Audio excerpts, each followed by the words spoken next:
The storm outside had barely quieted when Richard Duval's footsteps echoed through the marble hallway. He stopped at the threshold of the children's wing, his jaw tightening at the sight before him. In the dim glow of the nightlight, the poor maid sat on the edge of the twins' oversized bed. Her dark uniform was wrinkled, her hands trembling slightly as she held one of the boys close, whispering a lullaby to calm his sobs. Both children clung to her as though she was the only safety they knew. One buried his face in her shoulder. The other reached for her hand, knuckles pale from gripping too tight. It was the first night the mansion had been silent in months. No screaming, no broken glass, no slammed doors, just breathing. Peace. But Richard didn't see peace. He saw betrayal. A poor maid daring to belong where only wealth was meant to rule. His shadow stretched long across the floor as he stepped forward, and in that moment the house no longer felt safe. It felt like a trap tightening around her. Maya Alvarez had not planned to be here. The mansion on the hill was not a place for people like her. Its iron gates opened for chauffeurs, investors, and wealthy guests, not for a maid whose entire life fit inside a second-hand suitcase. But hunger pushes harder than pride. And the twins, those fragile boys everyone whispered about, had chewed through a dozen nannies in less than a year. Some left in tears. Some stormed out screaming. A few swore the boys were cursed. Maya didn't believe in curses. She believed in survival. Each morning the house swallowed her whole. Cream-colored walls gleamed with the kind of shine only money could buy. Chandeliers dripped light like jewels, yet no warmth lived there. It was beauty stripped of love, polished into something cold. The twins mirrored that chill. Ethan and Elias, 7 years old, identical but different. Ethan, the restless storm, prone to violent tantrums, fists pounding against walls. Elias, the quieter shadow, trembling in silence until his nose bled from stress. They had learned early that money bought toys but not comfort, servants but not affection. Maya noticed the way other staff looked at her when she arrived. A sideways glance, a faint smirk, the kind of look that said, "You won't last a week." They had seen it. Before poor woman walks in thinking kindness can tame chaos and leaves broken. She ignored them. She had no choice. Her younger brother still needed medicine. Their rent was already 2 months late. This job wasn't an opportunity. It was oxygen. The first days were hard. The twins tested her like they had tested everyone else. Ethan hurled a plate at her back when she wasn't looking. Elias locked himself in a closet for hours. They screamed, spat, demanded things no child should know how to demand. But Maya noticed something the others had missed. Behind Ethan's rage was exhaustion. Behind Elias's silence was fear. They weren't cruel. They were drowning. So she stayed. She sat on the floor with them when they broke their toys. She didn't scold when they spilled juice on the marble. She whispered lullabies her mother once sang to her, lullabies in a language no one in that mansion had ever cared to hear. And slowly, something shifted. Ethan's fists loosened. Elias began to sleep without bleeding. Nights grew quieter. The storm inside the mansion began to ease, but peace was a dangerous thing here. Because Richard Duval, their father, the millionaire, did not pay for peace. He paid for control. And the closer Maya got to the children, the more his patience thinned. The boys clung to her more each day. At breakfast, they waited until she poured their milk. At night, they refused to close their eyes until her lullabies filled the room. For the first time in years, the mansion echoed with something it had never known. Tenderness. But tenderness is fragile. It attracts envy, like light draws flies. The other staff began whispering louder now, in the laundry room, in the polished halls. At first Maya thought she imagined it, but the stares grew sharper. She caught fragments, Maid's tricks, pretending, getting too close. One afternoon she found her uniform missing, only to discover it later, crumpled and stained, in the garbage. Another morning her lunch had been thrown out, the chef's. Excuse was careless, must have mistaken it for scraps. She swallowed it. She always swallowed it. But deep down she knew this wasn't just jealousy. This was about who she was. A poor brown-skinned maid who dared to hold the affection money couldn't buy. The twins' father noticed too. Richard Duval, tall and broad, his suit stitched with arrogance. He returned from his trips in silence, his presence heavy, his cologne lingering long after he'd walked past. At first he ignored her. To him, she was invisible. Just another servant in the rotation. But invisibility doesn't last when your children start laughing. One evening, Richard paused at the top of the staircase. Below, Maya sat cross-legged on the rug. 2 boys curled against her shoulders. She was teaching them a clapping rhythm from her childhood, their hands striking softly in sync. Richard's jaw tightened. The following morning, His voice filled the dining hall, calm but edged with disdain. "The boys need discipline," he said. His eyes never touched her, only the children. Not lullabies. From then the house shifted, subtle, intentional. Orders doubled. Her work stretched into midnight. She was assigned chores far from the boys, meant to keep her apart. The butler followed her steps, reporting everything, but the children resisted. They screamed when she was kept away. They refused to eat without her.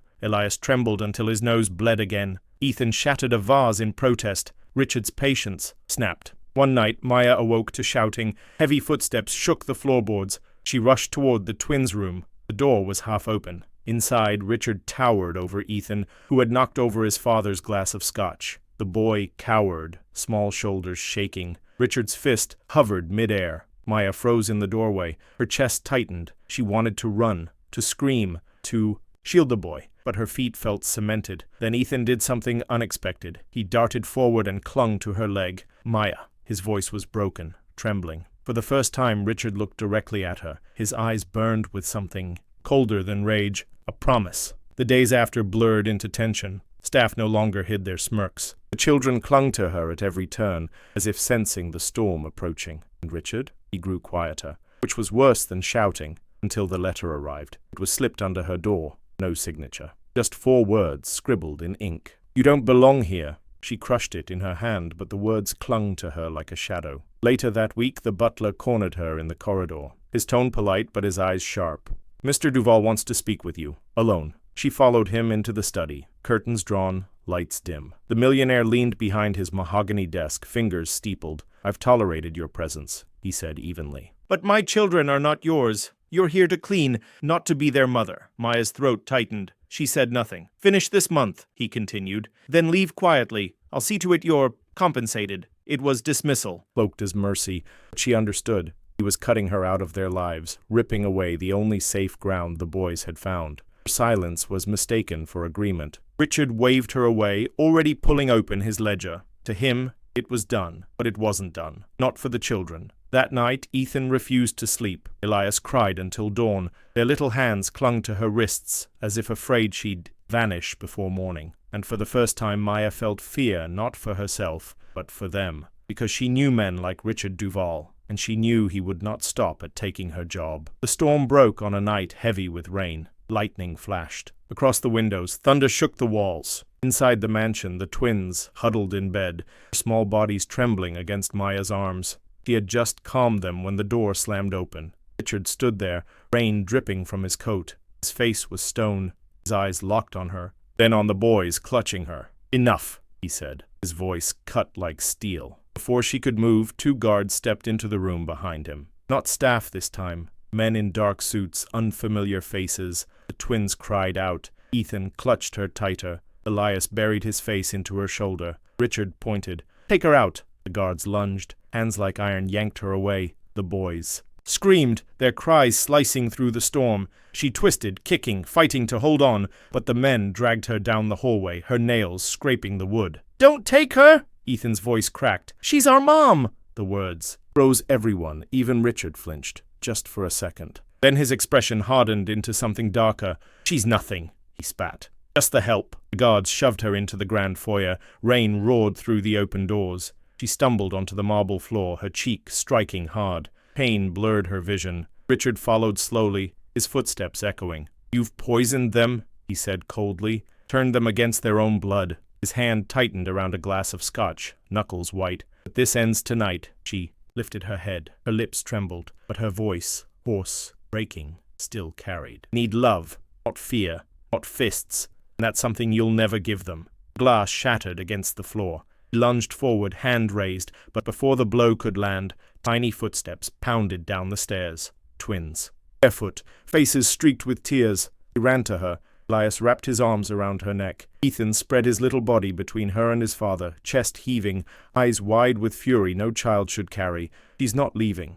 His voice shook. "If you hurt her, you hurt us." The foyer fell silent. Even the storm seemed to hold its breath. Richard froze, arms suspended mid-air. For a moment the mask slipped. Pride cracked, replaced by something raw, almost human. But pride does not die easily. Slowly his arm lowered, his jaw clenched. Without another word, he turned and strode into the shadows, the guards following in his wake. The doors slammed shut, and there, on the cold marble, with thunder shaking the sky, Maya held the children as they sobbed into her chest. Her cheek burned, her body shook, but she didn't let go. Not this time, not ever. Because now it wasn't about survival. It was about love standing against cruelty, no matter the cost. And in that moment, the mansion no longer belonged to the millionaire. It belonged to the maid, and the two little boys who chose her over blood. The storm passed by dawn, but inside the mansion, silence stayed heavy. Maya sat on the edge of the twins' bed, one boy on each side, their small hands gripping hers. As if letting go meant losing her forever. Their faces were pale, eyes swollen from crying, but at last, exhaustion had pulled them into sleep. She watched them, every breath, every twitch of their tiny fingers. She felt the rise and fall of their chests against her arms.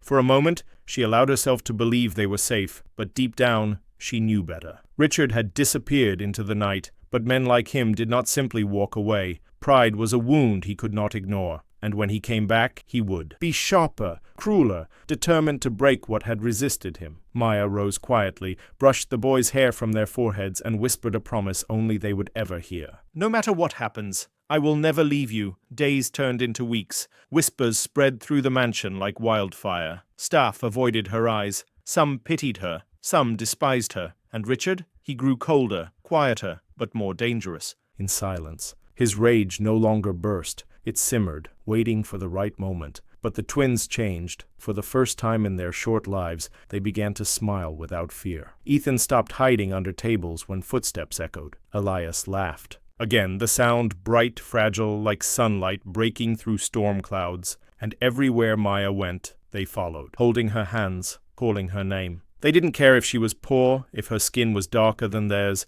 if the world told them she was the help. To them, she was mother. That was her victory, and also her punishment, because soon, Richard noticed too. At a dinner one evening, with wealthy guests seated around the endless polished table, the twins refused to sit by him. Instead, they clung to Maya's side, refusing to move. Gasps spread across the table. Faces stiffened in disapproval. Richard's smile was thin, brittle. His eyes burned. That night, Maya found her room emptied, her belongings dumped outside the servants' quarters. She was no longer a maid. She was no longer welcome. The twins cried until their voices broke. They begged, they screamed, but their father's will was iron. Guards stood at the gates waiting to drag her away, and yet she did not beg. She did not cry. She knelt before the boys, pressed their faces into her palms, and whispered again, "I am not gone. I am in you, every time you are kind, every time you love, I am there." They tried to follow her, but the guards held them back. Their screams echoed across the marble halls,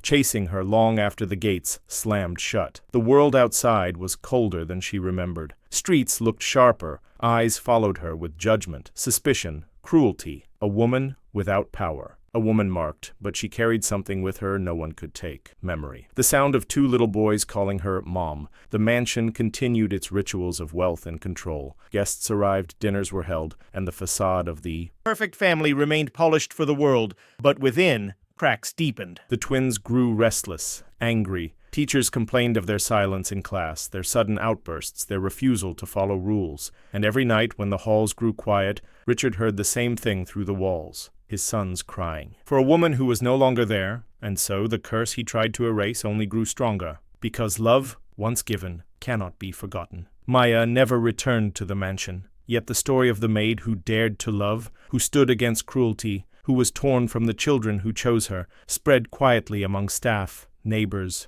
even strangers. And with every retelling, a question lingered. If a poor woman, treated as nothing, could give more love than a man with everything, what does that say about the world we live in? And if this could happen in a house of wealth and power, what is happening behind the doors we never see?